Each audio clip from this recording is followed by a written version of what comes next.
За сайн байцгаана манайхаа. Аялал хэсгийн зөвлөмж мэдээлж байна. Ажил төрлүүд нь сайн биз дээ.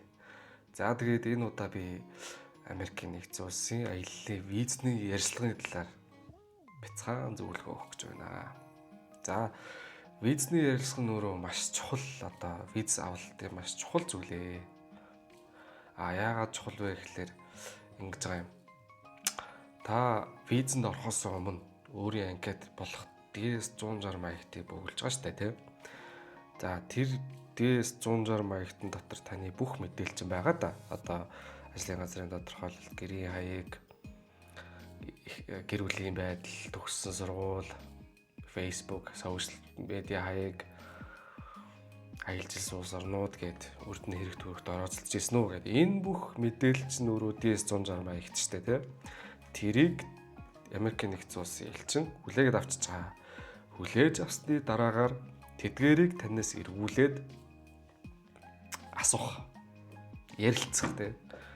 За яагаад ярилцж байгаа юм бэ гэхээр таныг тэр өөрийнхөө бүгэлсэн тэр зүйл чинь таны тэр бүгэлсэн тэр мэдээлэл чинь өөрөө үнэн боддуу тий.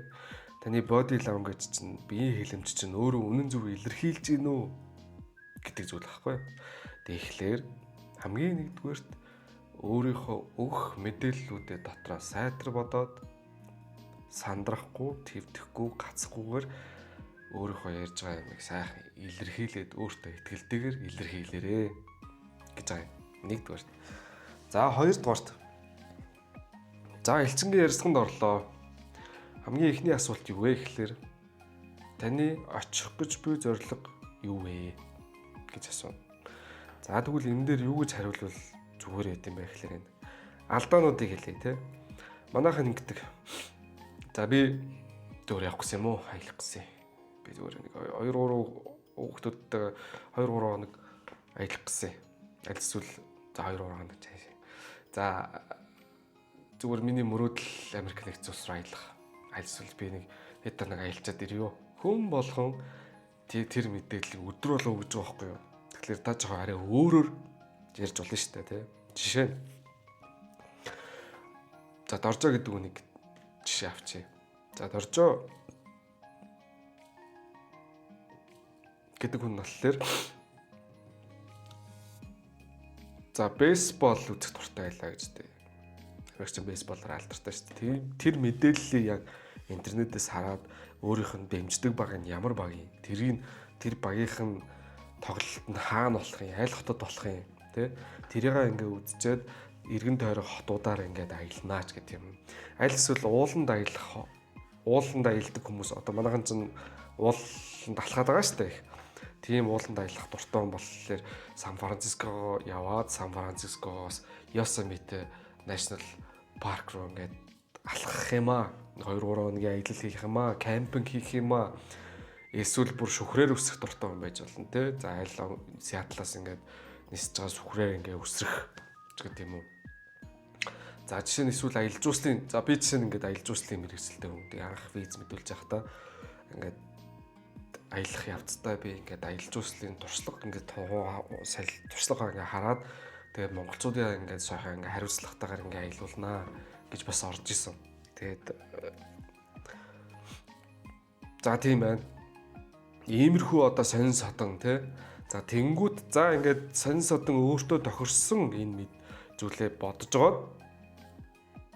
Тийм үү? Бодож байгаа. Тэрэндээ тохирсон хугацааг, тэрэндээ тохирсон аяллаа бажет тий. Тэрэндээ тохирсон наривчсан төлөвлөгөөгөө л гаргаж ирнэ гэсэн үг байхгүй юу? За жишээ нь за доржоо гэр бүлээрээ 2 хүүхэдтэйгээ баруун эргээр аялъя. Хамгийн эхлээд Сан Франциско хотод 2026 оны 1 сарын 1-нд буугаад Сан Франциско хотод 3 хоног аялнаа. 3 хоног аялж дуусчаад Лос Анжелес хот орноо. Лос Анжелес хотод Сан Францискод юу үзэх вэ гэхээр Golden Bridge те хотын төвөр эсвэл China Town гэдэг юм уу те. Ингээ үзчихэд Лос Анжелес ороод Лос Анжелесоос Холливуд ороод тэгээ Холливуудын арталтны Холливуд гэж бичгтээ уулаад нь штэ. Тийшээ очоод хотын түүр хийгээд 3-р 4-р хоногоос нь хүүхдүүдээ сайхан Disneyland үзүүлээд, Universal Studios оруулаад гэдэг ч юм уу те. Тэгээд тэнцэнээсээ нисээд Лас Вегас ороод Лас Вегас 3 хоног сайхан одоо казино тоглоомч гэдэг юм уу те. Жишээ нь иймэрхүү аяллаа төлөвлөгөөг ингээд тэдээс тэдэн хоног болно 2026 оны 1 сарын 1-ээс 2026 оны 1 сарын 14 хүртэл 3 хотын ийм үзүүртэй аялал ингээ болно гэд ингээд ярилцлаганд орохдоо ингээд хилчүүл ингээд шууд тэр мэдээлэлээ товч өгөө тодорхойгоор сайхан илэрхийлчүүл зүгээр миний явах цаг зорилго болохоор энэ байна гэдэг. За тэгээд хоёр дахь асуулт болохоор яг магадгүй нийгэм таны та яг юу хийдин те Монголд юу хийдин нэгэн дэслэх байр суурь юу ингэж асууж байна. Тэрийг бол мэдээж та өөрөө мэдж байгаа. Тийм болохоор тэр өөрийнхөө мэдж байгаа тэр мэдээллээсээ л хуваалцаал ярьсан гэсэн. За 3 дугаарт болохоор аяллаа түүх асууна. Аяллаа түүх. Сүүлийн 5 жил та хаагуур аялж исэн бэ?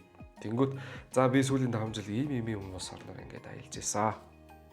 За магадгүй сонирхоод за та Япон аялж исэн юм биш үү? Японд та хэд хоног аялаад ямар ус буудалд буужсан бэ? Гинт паник юу лээ гэд тэгжлэхгүй. Энэ дундаас таны аяллахын тэр түүхээс чинь ингээд татж гаргаж ирээд та ямар буудалд буужсан, юу үзчихсэн ингээд асууж магадгүй. Энийг асууж магадгүй гэсэн дотроо бодолтойгоор бас юу ягаарай. Дотроо бодож байгаарай. За ийм байна. Тэгээд хамгийн сүүлийн асуулт нь болохоор Америкт хамаатан садан байгаа юу гэж асуун. Тэгээд та тэрийг өөрийнхөө одоо өөрөө чинь байдал мэднэ шүү дээ, тий? Байгаа бол байгаа, байхгүй бол байхгүй ингээ хэлэл явсан гэсэн үг. За тэгээд ийм байна. Ерөнхий товч мэдээлэл өгөхөд нэг иймэрхүү байна. Тэгээд аль болох манайхан тэгээд өөртөө ихтгэлтэйгээр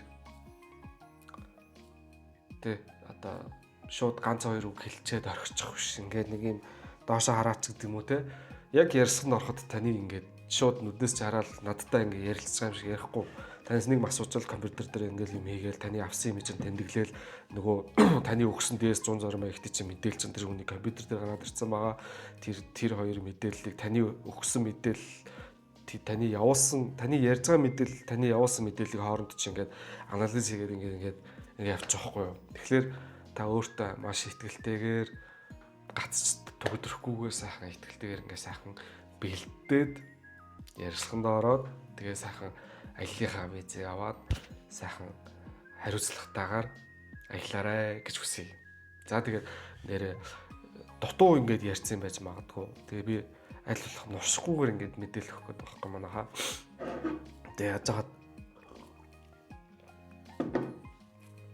ханаад өрөөд идэгцэн чи амар гуйшаад яргаж байгаа өндөрлөлтэй. Тэгээд юу вэ? Архитуулсан юм байж магадгүй. Мэдхийг хүссэн одоо өөрийнхөө зүгээс мэдхийг хүссэн зүйл байх юм бол энэ бичлэгийг доор коммент доор бичээд үлдээчихтэй би заваараа хариулцснаа заяа. За тэгээд ийм байна. Тэгээд аяллахын визэнд нь ингээд амжилт хүсье. Эрүүл их сайн сайхан бүхнийг хүсэн өрөөе. Баярлаа. Баяр таа.